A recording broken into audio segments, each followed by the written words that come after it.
Rate रखा गई बा सबे को जो जाना खुश बा कि बिहान से हमने के राजा आराम जी हो जाए है बाकी के खुश नहीं खे तुलसी को देखे कैसे कितनी नहीं सहाय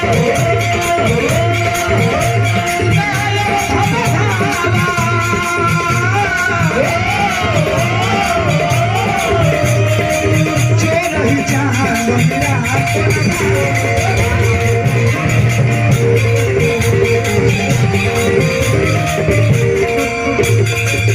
शर्मा महोदय जी पुरस्कार दिले बनी ये छपरा जिला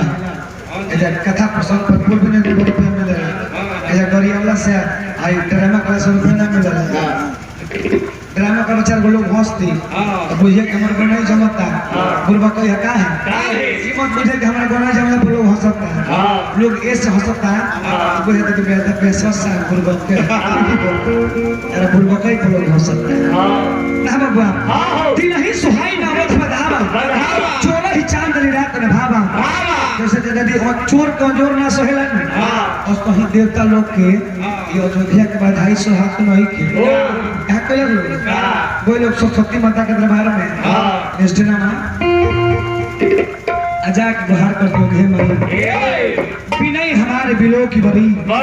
मात करोई सोयाजू आराम जाहि बन राज तजू होई है सकल सुरकाज चल के ना हाथ जोड़ी अरे कोरी नए अरे पूजाई आजी सोहई हरे हुई बाजी ध्यान में को बबुआ ए बबुआ अरे पूजैया जी सोहई अरे होई की ए बबुआ अरे जो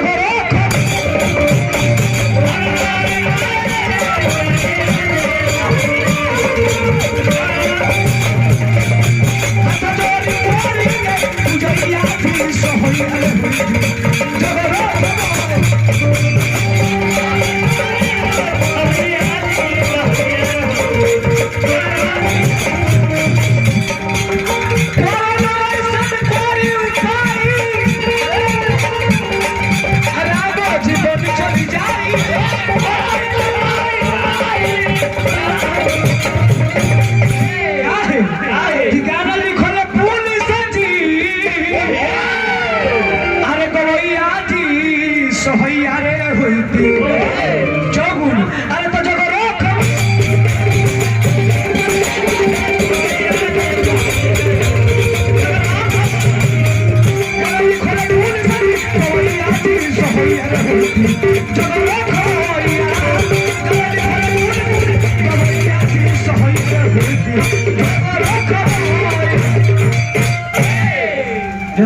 आतना बिनती चिरोमी रिक्वेस्ट बाहर कर अलग माता से माता कहले के बस बस बस बस बस बस तारे को हमेशा के ही काम बा तारे से केहू के खुशी देखल ना जाए काहे वो लड़का राजा होखे बा आ तू लोग ओकरा के बन भेजे के फिर में लागल बा के तारे को के हे माता ई धरती पर राजा बने खातिर ना बन रहे धरती पर बलवा रावण के संहार करे खातिर आ जब राजा बन के राजपाट भोगे लगे है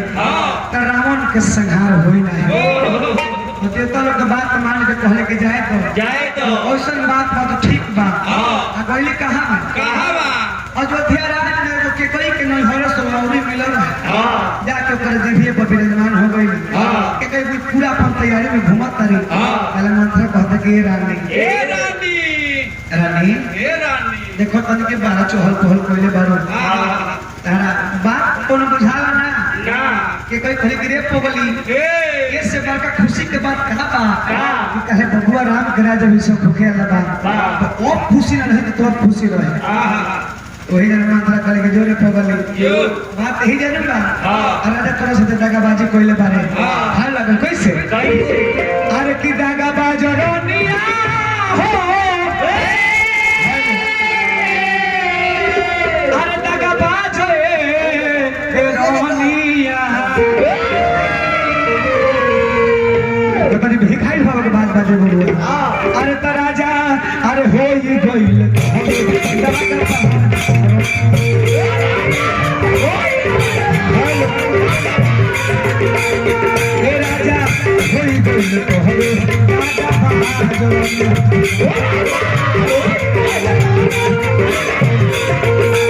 हेलो देखो भरत भुआन तोहरो बारे ननिहाल देखो भरत भुआन तोहरो बारे ननिहाल तारा बेटा भरत के ननिहाल भेज देले बानी अपना कौशल्या के बेटा आराम करे गोदी का तय हम को तो काहे राम होई जोई है अरे महाराज रे करे रानिया तो काहे राम होई जोई है महाराज रानिया राजा होई गइल तोहरो दादा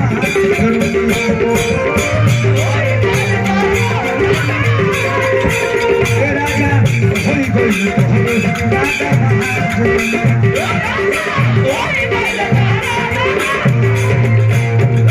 फिर हमारा शर्मा महतो जी की तरफ से पुरस्कार बारवा पुलारे क्रम से उठावा करके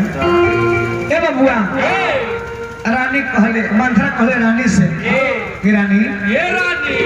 तहरा बेटा भरत के निहान भेजले बारे आ कौशल्या के बेटा राम के राजगद्दी देता रे तारा बुझात नहीं खे एकर कहले कि रे मंथरा अरे बोली संहार के बोल बोली संहार के बोल परिवार में तो फूट डाले के जहां तरे बोलने से बोले और मत बोली है बोलने से बोले और मत बोली है मैं तो राखी लगा के तुझ भी एक विजय भैया पुरस्कार देले माने मारवा पुलाय कर भैया के माता जी से प्रार्थना है कि बाबूजी का आत्मा का शांति भेटा हुआ ना हुआ अब सरस्वती माता देखले कि खाली हुई हाथ के मंत्र के मति फेरले बनी एकरा काम ना करे खाली एगो फेज टाइम जोड़ला से काम बनला नहीं जब तक माइनस प्लस ना जोड़ाई तब तक काम बनी ना तो कनिका भर के कहियो के मति फेर दे तब के कई के बात समझ में आ गई बुझे लगल के कई मंत्रा बात तो तू ठीक है कहता रह बाकी काहे राम राजा होके हैं एक दिन में काम कैसे भी करे लेकिन पक्ष ओतने धारण नहीं के बुझा ओतने है देह पर के सब गहना गुड़िया उतार दो आ चल जा को भवन में तो भाई राजा लोग को भवन बहुत है काहे खातिर जब राजा लोग के मेहरारू रूस जाए तो जाकर को भवन में बैठ जाए लोग तो राजा लोग पूछ जाए कि हमारे मेहरारू रूस चल रही है जल कि ना तो वही अनुसार के कोई गहना गुड़िया उतार के आ करिया वस्त्र पहन के जाके को भवन में बैठल बारी जब राजा के पता चलल बा हमार प्रिय रानी के कोई को भवन में बैठल बारी तो राजा जात करे बबुआ का कहत रहे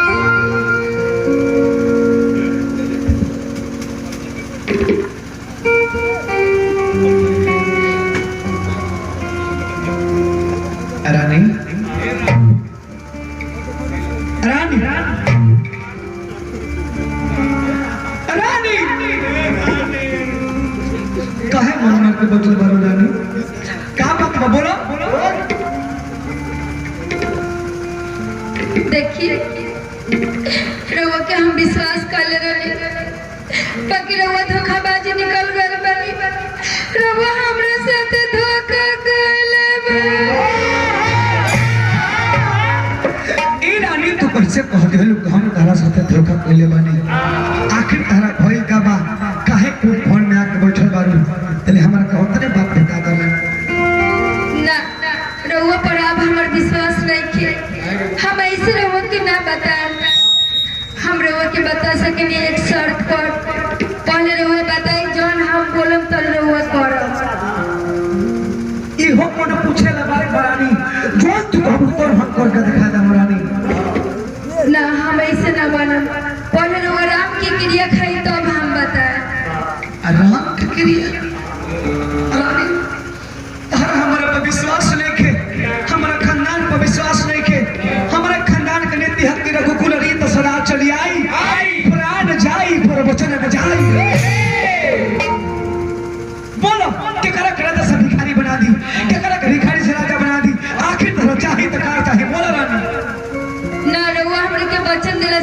पहले रउआ राम की क्रिया खाई तबे हम बताए।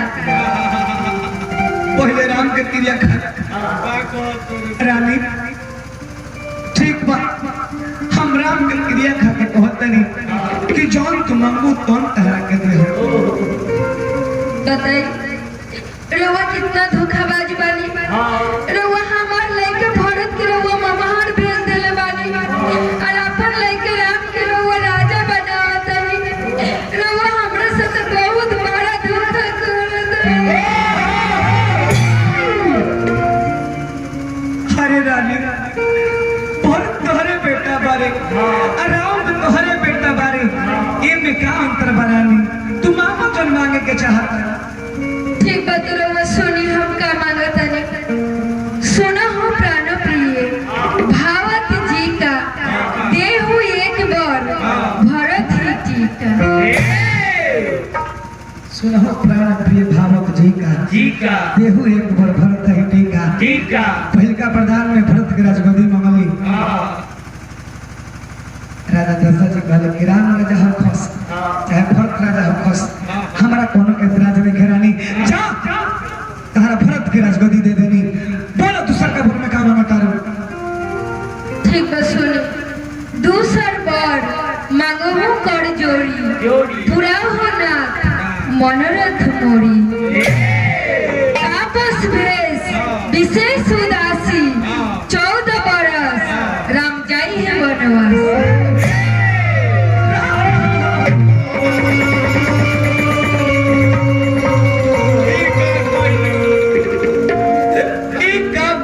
तू जाने लो कि राम में हमर प्राण बसेला तारा भरत के राजगद्दी दे देली हम राम के बड़ वनवास काहे खातिर मांग लेलू हो रानी। ए रानी अरे मरले में मरलू ए रानिया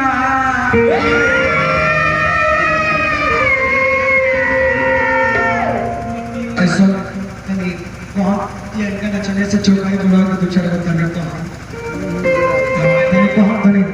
ये पूर्ण में चले से दूसरा को सहज चौपाई अरे ऊपर करी जब ना कहानी हम गाए तारा ने ममता का रोल चले चौपाई दूसरा को बोल दी है दूसरा को कहानी कह दे कहां से कहानी बोल दे कि ममता की याद नहीं खाता नहीं गुरु चले से चौपाई बुला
ईश्वर से प्रार्थना करो कि बाबूजी की आत्मा के शांति भेटाई। हेलो हेलो वही राजा जी को फोन में रानी का तना बात सुन के वही को फोन में बाबा मूर्छित अवस्था में फरोल बना ना बाबा कहानी हमने कही जरूर कतिया अपन वो चाचा